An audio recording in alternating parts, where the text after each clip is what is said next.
غار سود کا واقعہ بیان کر رہا تھا، اللہ پاک نے اس غار کو ایک اپنا مقام عطا کیا حضور پاک صلی اللہ علیہ وآلہ وسلم کی نسبت سے۔ وہ جگہ جہاں پر آپ صلی اللہ علیہ وآلہ وسلم آرام فرما رہے تھے، جس مقام پر آپ صلی اللہ علیہ وآلہ وسلم نے 3 دن گزارے، اس کا ایک اپنا مقام ہے۔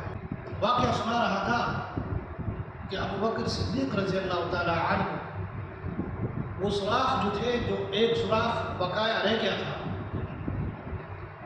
2 سوراخ تھے، ان کو آپ رضی اللہ تعالی عنہ نے اپنا کرتا پھاڑ کر ان کو بند کیے۔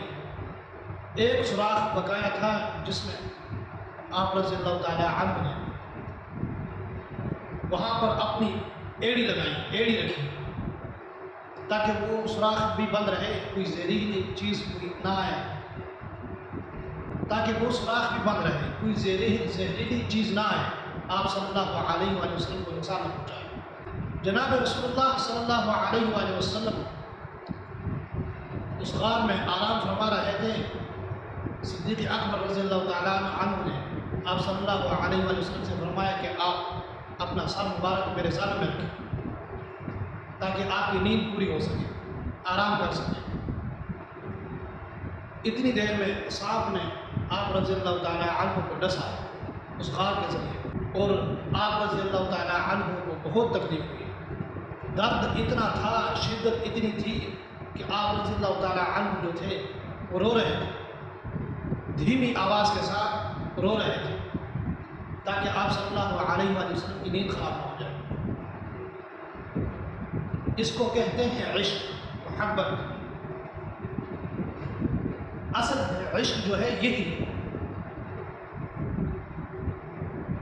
جناب صدیق اکبر رضی اللہ تعالیٰ عنہ کے آنسو گر رہے تھے، آنسو حضور پاک صلی اللہ علیہ وآلہ وسلم کے چہرے مبارک پر جیسے گرے۔ آپ صلی اللہ علیہ وآلہ وسلم بیدار ہوئے، فرمایا ابو بکر کیا ہوا میرے یار، کیا ہوا، کوئی تکلیف ہے آپ کو، بتائیں۔ صدیق اکبر رضی اللہ تعالیٰ عنہ نے فرمایا کہ یا رسول اللہ صلی اللہ علیہ وآلہ وسلم، اس غار سے سانپ نے ڈسا ہے، کوئی زہریلی چیز نے ڈسا ہے۔ جس غار کو آپ رضی اللہ تعالیٰ عنہ نے اپنی ایڑی رکھی تھی، ایڑی لگائی تھی، آپ صلی اللہ علیہ وآلہ وسلم نے اپنا لعاب مبارک لگایا اس جگہ پر جہاں پر سانپ نے ڈسا ہے۔ اللہ پاک نے اسی وقت شفا دی ہے، تکلیف ختم ہوئی، درد ختم ہوا۔ اتنی دیر میں کفار و مشرکین آپ صلی اللہ علیہ وآلہ وسلم اور صدیق اکبر رضی اللہ تعالیٰ عنہ کے پاؤں کے جو نقش تھے اسی پر آ رہے تھے۔ جیسے غار پر پہنچے، آپ صلی اللہ علیہ وآلہ وسلم اور صدیق اکبر رضی اللہ تعالیٰ عنہ کے پاؤں کے نقش ختم ہو گئے، یہاں آگے نقش نہیں گئے تھے۔ شیطان بھی ساتھ تھا، مشرکین کفار بڑے بڑے سردار تھے۔ کچھ نے کہا کہ اس غار پر پاؤں کے نقش ختم ہو رہے ہیں، یہاں چھپے ہوئے ہیں۔ کچھ نے کہا کہ یہاں انہوں نے کیا کرنا تھا، یہ ویران جگہ ہے، غار ہے، ادھر انہوں نے کیا کرنا تھا، یہ تو زہریلی چیزیں ہیں یہاں پر، یہاں آرام کرنے کی جگہ ہی نہیں ہے، چھپنے کی جگہ ہے۔ اللہ پاک نے حفاظت کرنی تھی۔ شیطان بھی ساتھ تھا، اس نے کہا کہ یہاں ہے، اسی جگہ پر چھپے ہوئے ہیں، اندر گھس جائیں۔ ابو جہل نے کہا کہ یہاں پر نہیں ہوں گے، مجھے پورا یقین ہے کہ یہاں پر نہیں ہے، اگر یہاں پر ہوتے، ایک ببول کا درخت لگا ہوا ہے، یہ نہ ہو، دوسرا مکڑی نے جالا بنایا ہوا ہے، یہ نہ ہوتا، اگر یہاں پر ہوتے جالے کو نقصان پہنچتا یا جالا ٹوٹا ہوا ہوتا۔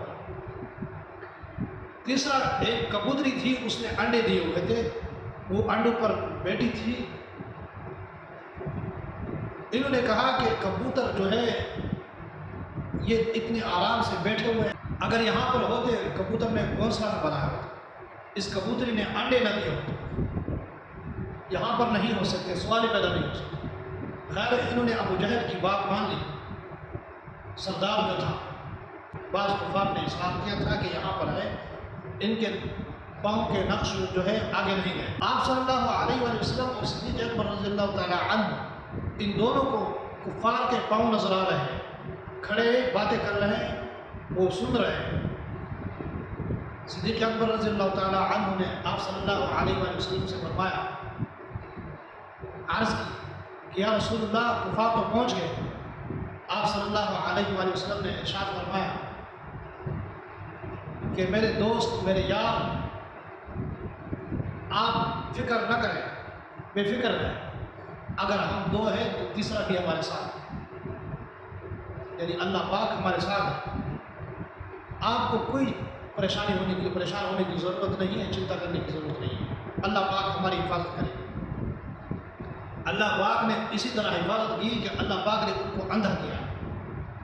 جتنے سردار تھے، بڑے بڑے جرنیل تھے، بڑے بڑے شیطان تھے، سب اندھے ہو گئے۔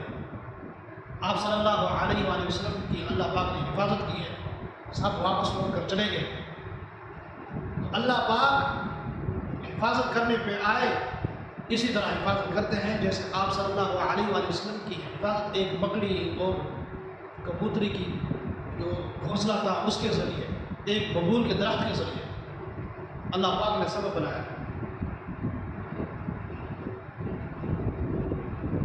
اور اللہ پاک نے موسیٰ علیہ السلام کی کیسے حفاظت کی ہے، ایک صندوق میں فرعون کے گھر۔ یعقوب علیہ السلام کی اللہ پاک نے کیسے حفاظت کی ہے، ایک بہت بڑے کنویں میں۔ کنواں اتنا بڑا تھا کہ نیچے نظر نہیں آ رہا تھا کون ہے کون نہیں ہے۔ اور اللہ پاک نے یونس علیہ السلام کی کیسے حفاظت کی ہے۔ اللہ پاک نے ابراہیم علیہ السلام کی کیسے حفاظت کی ہے آگ میں۔ اللہ پاک حفاظت کرنے پہ آئے تو کوئی مائی کا دار نقصان نہیں پہنچا سکتا، دنیا کی کوئی طاقت نقصان نہیں پہنچا سکتا۔ اور اللہ پاک جب ذلیل کرنے پہ آئے انسان کو تو کوئی دنیا کی طاقت اس کو عزت نہیں دے سکتی۔ اللہ پاک کسی کو عبرت کا نشان بنانے پہ آئے تو کوئی دنیا کی طاقت اس کو ڈال نہیں سکتی۔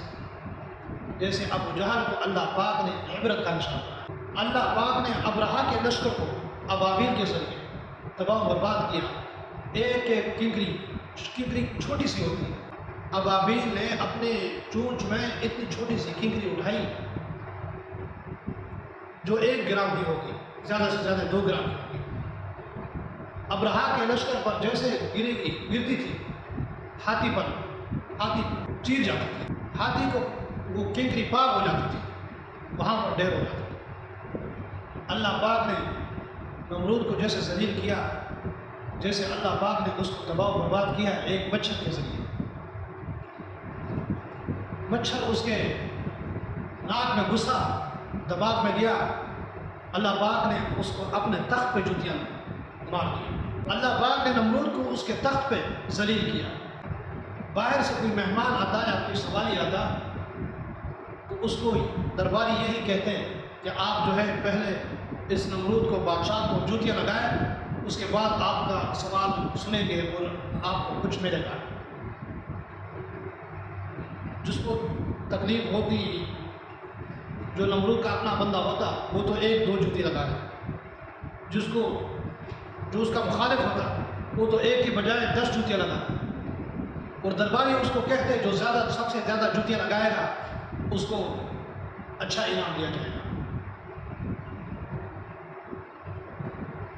اللہ پاک نے اپنے تخت پر اس کو ذلیل کیا، رسوا کیا۔ اللہ پاک ہم سب کو حضور پاک صلی اللہ علیہ وآلہ وسلم کے نقش قدم پر چلنے کی توفیق عطا فرمائے۔ اللہ پاک حضور پاک صلی اللہ علیہ وآلہ وسلم کے ایک ایک سنت کو زندہ کرنے کی توفیق عطا فرمائے۔